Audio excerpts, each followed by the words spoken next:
అందరికీ నమస్కారం. కథల పల్లకి ఛానల్కి స్వాగతం. ఈరోజు కథ ప్రేమకు పరీక్ష 4వ భాగం. ఇంకా కథలోకి వెళ్తే, షాప్లో కరెంట్ లేకపోవడంతో నెట్ సెంటర్లో నా రిజల్ట్ చూసుకుందామని వెళ్తున్న నాకు ఎదురైంది మేడం.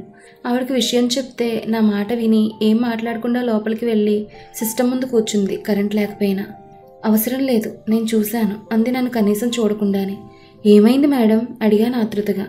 కానీ మేడం ఏం సమాధానం చెప్పకుండా సైలెంట్గా నన్ను చూసింది. ఆవిడ నన్ను కోపంగా చూస్తున్నట్టు అనిపించి ఫెయిల్ అయ్యానేమో అని చెమటలు పట్టేశాయి. మేడం మౌనం నాలో అలజడిని రేపింది. నాలో నిరాశ మొదలైంది. అసలు ఏమొచ్చింది రిజల్ట్లో అన్న ఆలోచన తొలిచేస్తుంటే, కృష్ణ నా వజ్రం మెరిసిపోతోంది, నా నమ్మకమే నిజమైంది అన్న మేడం మాటలు విని, నేను వింటోంది నిజమా కాదా అని ఆశ్చర్యంగా చూస్తూ ఉంటే, జస్ట్ పాస్ అవ్వు చాలు అంటే డిస్టింక్షన్లో పాస్ అయ్యావు, ఇదే నేను ఊహించలేదు తెలుసా. మెరిసే కళ్ళతో నన్ను చూస్తూ ఉంటున్న ఆమె ముందు మోకరిల్లాను నేను. ఆ ఆనందాన్ని ఎలా వ్యక్తపరచాలో, ఆ సంతోషాన్ని ఎలా మోయాలో, అసలు మేడంకి ఎలా కృతజ్ఞతలు తెలపాలో ఏది అర్థం కాలేదు. నా కళ్ళ నుండి వస్తున్న ఆనంద బాష్పాలు నా షర్ట్ని తడిపేస్తున్నా. నన్నే గమనిస్తూ మరో నలుగురు మనుషులు అక్కడ ఉన్నారని స్పృహ కూడా మర్చిపోయాను. కృష్ణ అంటూ నా భుజం మీద చేయి వేసిన మేడం చేతిని కళ్ళకద్దుకుంటూ గట్టిగా పట్టుకున్నాను. మాట రావడం లేదు. అది బాధ కాదు, ఆనందం అని అంటే చిన్న పదమే అవుతుంది. ఎదురుగా ఉన్న మనిషి నాకు ఒక దేవతలా కనిపించింది. ఆ క్షణం చేయి వదిలి కాలు పట్టుకోబోయాను. టక్కును లేచి దూరం జరిగి నిలిచింది. ఏం చేస్తున్నావు కృష్ణ, నీకేమన్నా పిచ్చా అరిచింది. మాట్లాడలేదు నేను. ఏం మాట్లాడను, ఇప్పుడు నేనున్న స్థితిలో మాటలు కరువయ్యాయి. రే కృష్ణ ఊరుకోరా, నువ్వు సాధించావు, ఇది ఆనందించాల్సిన విషయం, ఇలా ఏడుస్తారు ఎవరైనా. ఛా నా కళ్ళు తుడుస్తూ అన్నాడు వినోద్. ఏమనుకున్నాడో ఏమో హరి. రే కృష్ణ మాకు పార్టీ ఇవ్వాలి నువ్వు అంటూ వచ్చాడు ముందుకు. హరిని చూసి నవ్వి శేఖర్ని చూశాను. వాడు నా వైపు ఒక చూపు చూసి లోపలికి వెళ్ళిపోయాడు. ఆ చూపుకి అర్థమేంటో మరి. ఈ విషయం మూతిసారికి చెప్తే నన్ను మెచ్చుగోలుగా చూసి ఇంకా చదువుకోరా అని సలహా ఇచ్చారు. సాయంత్రం వరకు అక్కడే గడిపేశాను. మేడం కూడా అక్కడే ఉన్నారు. 4 గంటలకు ఎప్పటిలాగే ఇన్స్టిట్యూట్కి కాలినడకను బయలుదేరాను. నా కూడా మేడం కూడా నడుస్తున్నారు. మేడం మీకు ఎలా కృతజ్ఞతలు చెప్పుకోవాలో తెలియడం లేదు. మీరు ప్రోత్సహించుకుంటే నేను అసలు ఇలా. కృష్ణ ఇంతకు ముందు కూడా చెప్పాను నీకు, నీ విజయానికి నువ్వే బాధ్యుడివి, ఇంకెవరూ కాదు, కాకూడదు కూడా. ఇంకోసారి ఇలా మాట్లాడుకో కొంచెం కోపంగానే అంది మేడం. ఇద్దరం ఇన్స్టిట్యూట్లో ఉన్నాం. మేడం మీరు తప్పుగా అనుకోనంటే ఒకటి అడగొచ్చా. సిస్టమ్ చూస్తున్న మేడం చాలా శాంతంగా అడుగు అంది. అది మూర్తి సార్ మీకు ఏమవుతారు. బాబాయ్ అని పిలుస్తున్నాగా మళ్ళీ అడుగుతావే. అంటే సార్ హిందూ, మీరు ముస్లిం కదా అని. మా నాన్న బాబాయ్ సొంత అన్నదమ్ములు. మా నాన్న హిందూ కానీ మా అమ్మ ముస్లిం. వాళ్ళది లవ్ మ్యారేజ్. హో అలాగా. ఇంకోటి మేడం. ఎందుకు లేటు అడుగు. మీరు వాడే పెర్ఫ్యూమ్ చాలా బాగుంటుంది, ఎక్కడ కొంటారు. నీకెందుకు, కావాలా అంటే కావాలి, ఒకరు గిఫ్ట్ ఇద్దామని. టక్కుని చూసింది నన్ను. ఎవరికి అడిగింది అనుమానంగా. అది మా చెల్లెలకి అన్నాను ఆవిడ చూపుకే భయపడి. హో ఇది ఇక్కడ దొరకదు కృష్ణ, మా మావయ్య దుబాయ్లో ఉంటారు, వచ్చినప్పుడు తెస్తారు, రాలేకపోతే పంపిస్తారు. అవునా, మా చెల్లెల ఫ్రెండ్ కూడా ఇదే వాడుతుంది మేడం, తనతో ఉంటే ఆ సువాసనకి మీరే గుర్తొస్తారు. హో అని స్క్రీన్ మీద చూపు నిలిపి తదేకంగా చూస్తూ ఉంది. మీరు ఇలా బుర్కా ఎందుకు వేసుకుంటారు. మా అమ్మ కోసం, తను ఒప్పుకోదు. ఎప్పుడు తీయరా మేడం. ఎందుకలా అడుగుతున్నా. ఏం లేదు, ఊరికనే అడిగాను. నీకు తెలుసుకోవాలనే జిజ్ఞాస ఉంటే పనికొచ్చే విషయాలు తెలుసుకో, ఇలాంటి పనికిమాలిన విషయాలు కాదు కోపంగా అనేసి వెళ్ళింది మేడం. నేను అక్కడే కూర్చుని ఆలోచిస్తున్నాను. పెర్ఫ్యూమ్ చెల్లికి గిఫ్ట్ ఇవ్వాలని ఎందుకు అబద్ధం చెప్పాను. నేను ఇవ్వాలనుకుంది ఆద్యకి కదా, అది చెప్పడానికి ఎందుకు భయపడ్డాను.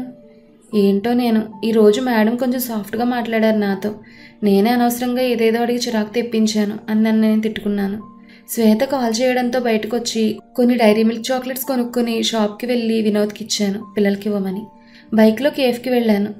ఏంట్రా లేటు అంటూ ఉంటే వచ్చాగా అని కమల్కి చెప్తూ వాడి పక్కన కూర్చున్నాను. ఏంటి ఇంకా ఏం స్టార్ట్ చేయలేదు. ఏరా కమల్ అని అడుగుతుంటే నువ్వు వస్తావని వెయిటింగ్ అని లేచాడు. ఇద్దరం చాలా ఐటమ్స్ తీసుకొచ్చాం, బిల్ నేనే ఇచ్చాను. ఏంటి కృష్ణ మంత్ ఎండ్లో టైట్గా ఉంటుంది కదా, ఇంత పెట్టేసావేంటి, ఇన్ని ఐటమ్స్ ఎందుకు తీసుకున్నావు. కమల్ గాడి ప్రశ్నకు చిన్నగా నవ్వాను. ఇన్ని రోజులు అప్పు కట్టాలి కదా అని ఎక్కువ ఖర్చు పెట్టలేకపోయా కమల్, అప్పు తీరిపోయింది. ఇన్ని ఐటమ్స్ ఎందుకని అడిగావు కదా, ఈరోజు నా ట్రీట్. ఇంకా ఏమైనా కావాలన్నా చెప్పండి. ఏంట్రో వివరాలు కురిపిస్తున్నావు, ఏంటి సంగతి, కొంపతీసి లవ్లో కానీ పడ్డావా. కమల్ చమత్కారంగా అడుగుతూ ఉంటే ఫోన్ చూస్తూ మధ్యలో నవ్వుతూ తింటూ ఉన్న ఆయేషకు పొలమారి గట్టిగా దగ్గుతూ ఇబ్బంది పడింది. నవ్య నీళ్లు తాగించేసరికి కాసేపటికి నార్మల్ అయింది. Are you okay Ayesha? హా కమల్ అంటూనే నన్ను చూసింది ఎందుకో మరి. అంతలోనే చూపు తిప్పుకుంది. ఈ అమ్మాయి నాకు అర్థం కాదు అనుకున్నాను. ఇందాక ఏదో చెప్తున్నావు కృష్ణ, ఆతి అడిగేసరికి అసలు విషయం మర్చిపోయానే అనుకుని మీకు తెలియకుండా నేను పనిచేశాను. ఏంటని అది? డిగ్రీ ఎగ్జామ్స్ రాశాను. అందరూ షాక్ అయ్యారు. ఎప్పుడురా మాకు తెలియకుండా? అసలు కాలేజ్కి ఎప్పుడు వెళ్ళావు? ఎప్పుడు చదువుకున్నావు? కమల్ క్వశ్చన్స్ కట్టుపడుతూ ఆగు, అది కాదు ఇప్పుడు ముఖ్యం. ఈరోజు రిజల్ట్స్ వచ్చాయి. అంటే కృష్ణ నువ్వు పాస్ అయ్యావు, అందుకేనా ఈ ట్రీట్? కంగ్రాట్స్ కృష్ణ అంది నాకు షేక్ హ్యాండ్ ఇస్తూ నవ్య. థ్యాంక్ యూ నవ్య.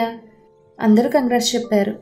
అందరూ నమ్మలేకపోతున్నట్టు చూస్తూ ఉంటే ఆయేషా మాత్రం ఇదేమంత పెద్ద విషయం కానట్టు, తనకంత పట్టింపు లేనట్టు నార్మల్గా విష్ చేసి ఊరుకుంది. నిజంగానే ఈ అమ్మాయి నాకు ఎప్పటికీ అర్థం కాదనుకున్నాను. నేను ఎలా చదువుకున్నది చెప్పాను, మేడం గురించి కూడా. అవునా, చాలా మంచి వ్యక్తిలా ఉందే అంది నవ్య. ఎవరా మేడం ఆశ్చర్యంగా అడిగింది ఆత్య. అన్నట్టు కృష్ణ మీ అమ్మ వాళ్ళకి చెప్పావా అడిగింది ఆయేషా. ఇంకా లేదు. ఫోన్ చేయరా, చాలా హ్యాపీ ఫీల్ అవుతారు. లేదు కమల్, నేరుగా వెళ్ళి చెప్పాలి, అప్పుడు వాళ్ళ కళ్ళలో సంతోషం చూడాలనుంది. గుడ్ రా కృష్ణ, ఒక పక్క పని చేసుకుంటూనే చదువుకున్నావు. సిటీకి వెళ్తే చెడిపోతారనుకుంటారు కానీ అది తప్పని నిరూపించావు. నిజంగా నాకు చాలా ప్రౌడ్గా ఉందిరా. నేను చిన్నగా నవ్వుతూ సరే గాని నేను ఎల్లుండి తిరుపతి వెళ్తున్నా, మీరు రండి. తిరుమలకు కాలినడకను వస్తాను మొక్కుకున్నాను, వెళ్దాం అన్నాను. హో దట్స్ గుడ్ కృష్ణ, నేను వస్తాను అంది ఆద్య చాలా ఎక్సైట్ అవుతూ. నేను వస్తారా అన్నయ్య? శ్వేత కూడా ఒప్పుకుంది. ఒకరిద్దరు కాదు, అందరం వెళ్దాం. నో కృష్ణ, మా నాన్న పంపించరు, మీరు వెళ్ళండి అంటున్న నవ్యను చూసి ఒసే అంకుల్తో నేను చెప్తాలే, నువ్వు మరీ ఫేస్ అలా పెట్టుకు అని అభయమిచ్చింది శ్వేత. నేను విజయవాడ వెళ్ళి ఇంద్రకీలాద్రి ఎక్కుదాం అనుకున్నా. ఇక మీరందరూ ఏడుకొండలు ఎక్కాలని డిసైడ్ అయ్యాక డెసిషన్ మార్చుకున్నాను అని కమల్ కూడా వస్తా అన్నాడు. ఇక మిగిలింది ఆయేషా. నేను రాలేనులే కృష్ణ, మీరు వెళ్ళరండి అంది ఆయేషా. అయ్యో ఆయేషా, నువ్వు గుడికి రాకులే, మా ఊరికి రా, బాగుంటుంది. ఎప్పుడు సిటీని చూసుంటారు, ఒకసారి పల్లె వాతావరణాన్ని కూడా చూసినట్టుంటుంది. సారీ కృష్ణ, ఏమనుకోకు ప్లీజ్ అంది రిక్వెస్టింగ్గా. సరే నీ ఇష్టం అని ఊరుకున్నాను. ఆయేషా కాల్ రావడంతో తన ఆటోలో వెళ్ళిపోతా అని వెళ్ళిపోయింది. ఈ ఆయేషా ఏంటే ఈ మధ్య మరీ రిజర్వ్గా ఉంటుంది, సరిగ్గా మాట్లాడడం లేదు. ఇది వరకు చలాకీగా ఉండేది కదా. తన అనుమానాన్ని వెళ్ళబుచ్చింది నవ్య. అదే కదా నేను గమనిస్తున్నాను చాలా రోజులుగా, సరిగ్గా ఉండట్లేదు మనతో ముందులా. ఏమైందో ఏంటో ఆలోచిస్తోంది శ్వేత. నేను కూడా ఎందుకు ఈ అమ్మాయి కొంచెం మిస్టీరియస్గా ఉంటుంది అన్నా కనిపించింది. కేఫ్ నుండి ఇంటికి వెళ్ళిన మేము, బాబాయ్ కూడా ఉండడంతో నా ఎగ్జామ్స్ గురించి చెప్పాను. బాబాయ్ పిన్ని ఇద్దరు హ్యాపీ. పిన్ని అయితే చాలా పొంగిపోయింది. నా కొడుకు ఏదైనా సాధిస్తాడు, ఎంత దిష్టి తగిలిందో అని దిష్టి తీసింది కూడా. ఇంకా చదువుకో కృష్ణ, పని మానే, నేను చదివిస్తారా అన్నాడు బాబాయ్. వద్దు బాబాయ్, నేను ఎవరికి భారం కాలేను. శ్వేత భవిష్యత్తు ముఖ్యం. నేను చదువుకుంటాను కానీ పని మాత్రం ఆపను. నా కోసం చాలా చేశారు బాబాయ్. మరి శ్వేత పెళ్లినాటికి అన్నగా నా వంతు బాధ్యత నేను చేయాలిగా.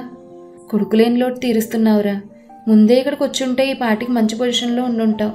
ఇప్పుడు మాత్రం ఏమైంది బాబాయ్, కృష్ణ తప్పకుండా మంచి పొజిషన్లో ఉంటాడు.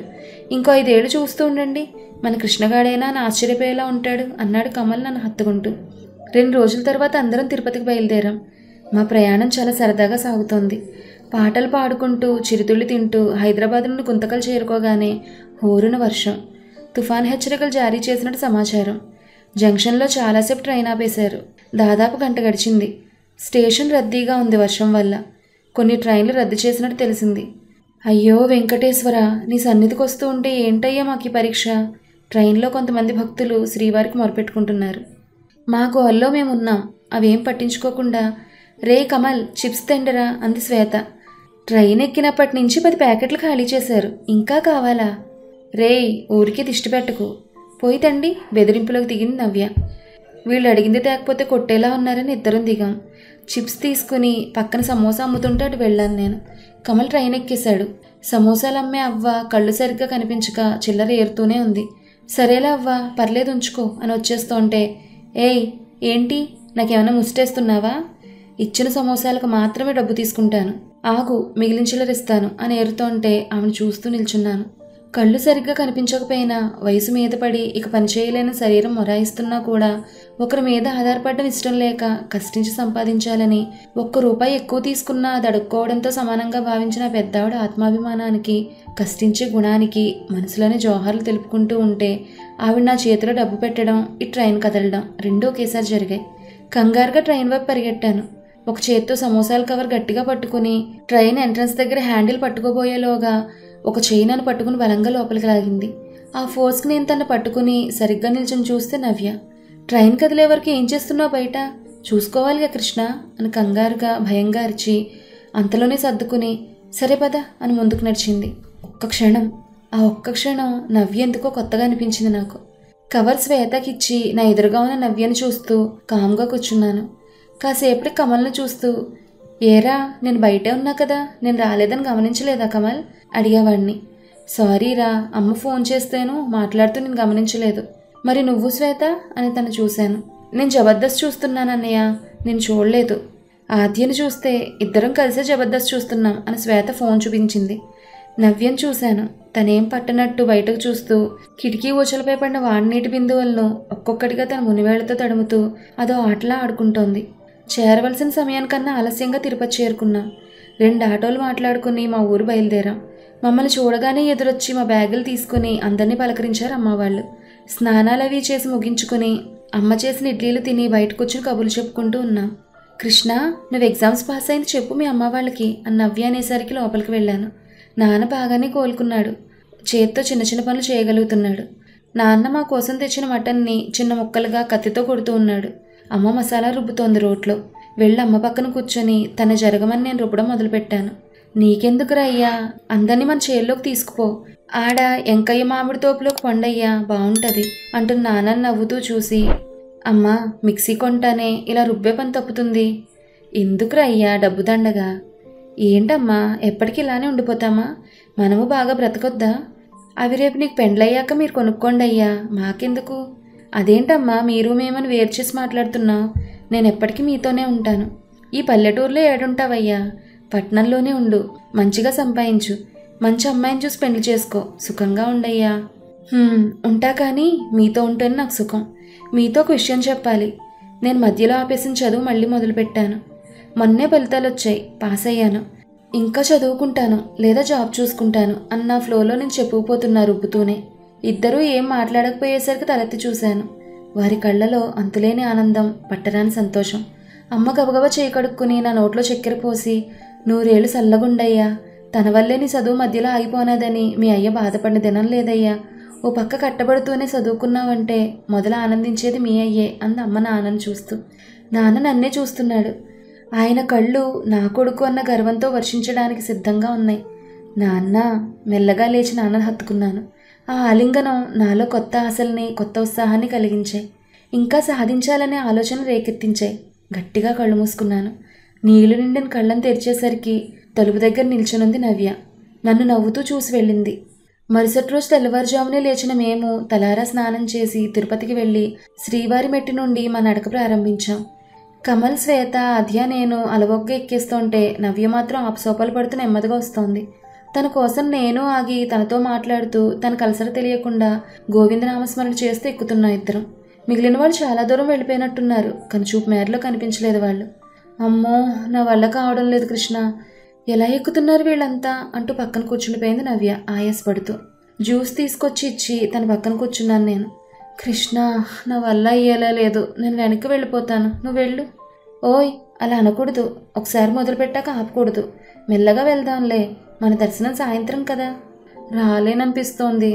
3550 మెట్లు కృష్ణ, భయం వేస్తోంది అంది మెట్లను చూస్తూ. నేనున్నా కదా, పద వెళ్దాం అని చేయిచ్చాను. నా చెయ్యి అందుకుని నడుస్తూ కబుర్లు చెప్తూ మధ్యలో తన గురించి అడుగుతూ ఉంటే వాళ్ళ కుటుంబ విషయాలు చెప్తోంది నవ్య. వాళ్ళ నాన్న గవర్నమెంట్ ఎంప్లాయ్, చాలని జీతంతో సంసారం నెట్టుకొస్తోంది వాళ్ళమ్మ. తనకు ఒక తమ్ముడు ఉన్నాడు, ఇప్పుడు ఇంటర్ చదువుతున్నాడు. వాళ్ళ నాన్నకు డబ్బు సరిపోవడం లేదని చిరాకు. ముందు అబ్బాయి కాకుండా అమ్మాయి పుట్టిందని తల్లి మీద తన మీద చీటికి మాటికి అరుస్తూ ఉంటాడట.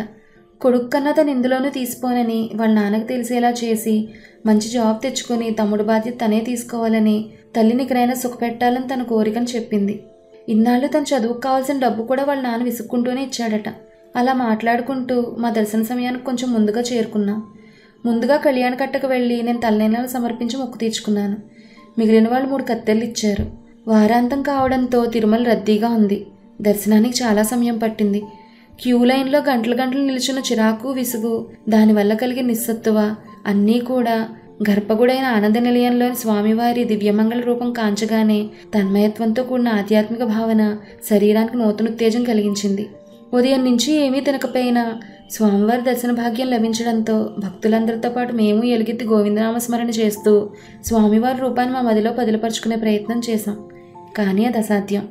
మూల విరాట్ దర్శనం తర్వాత విమాన వెంకటేశ్వర స్వామివారిని దర్శించి శ్రీవారి హుండీలో కానుకలు సమర్పించాం. ఆ తర్వాత వెంకన్న లడ్డూ ప్రసాదం తీసుకుని శ్రీవారి ఉచిత అన్న ప్రసాదంలో రాత్రి భోజనం చేసి తిరుగు ప్రయాణం అయ్యాం. బస్సులు రద్దీగా ఉన్నాయి. ఎక్కడ దొరికితే అక్కడ చతికిలబడ్డాం. నేను నవ్వి ఒక చోటు కూర్చున్నాం. బాగా రాత్రి అవ్వడం, అలసట వలన 5 నిమిషాల్లోనే నిద్ర పట్టేసింది అందరికీ. ఘాట్ రోడ్ మలుపులతో బస్సు నాయాసంగా వెళ్తుంటే ఆ మలుపులకు నిద్రాభంగం కలిగి కళ్ళు తెరిచిన నాకు నవ్య నా ఎదపై నిద్రపోతూ నాకు అతి దగ్గరగా కనిపించింది. తన్ని పక్కకు జరిపే ప్రయత్నం చేసినా లాభం లేకపోయింది. తను నా చేతిని చుట్టేసి గట్టిగా పట్టుకుని పూర్తిగా నాపై వాలిపోయింది. ఆ తర్వాత ఏం జరగబోతోంది? ఇక్కడి నుంచి స్టోరీ కొంచెం మలుపులు తీసుకుని వేరేగా వెళ్ళబోతుంది. మరి ఆ స్టోరీలో ఉన్న మలుపులేంటో రాబోయే ముందు ఎపిసోడ్స్లో చూసేద్దాం. ఓకేనా? ఈ కథ మీకు నచ్చితే ఈ వీడియోని లైక్ చేసి మన కథల పల్లకి ఛానల్ని సబ్స్క్రైబ్ చేసుకోండి. ధన్యవాదాలు.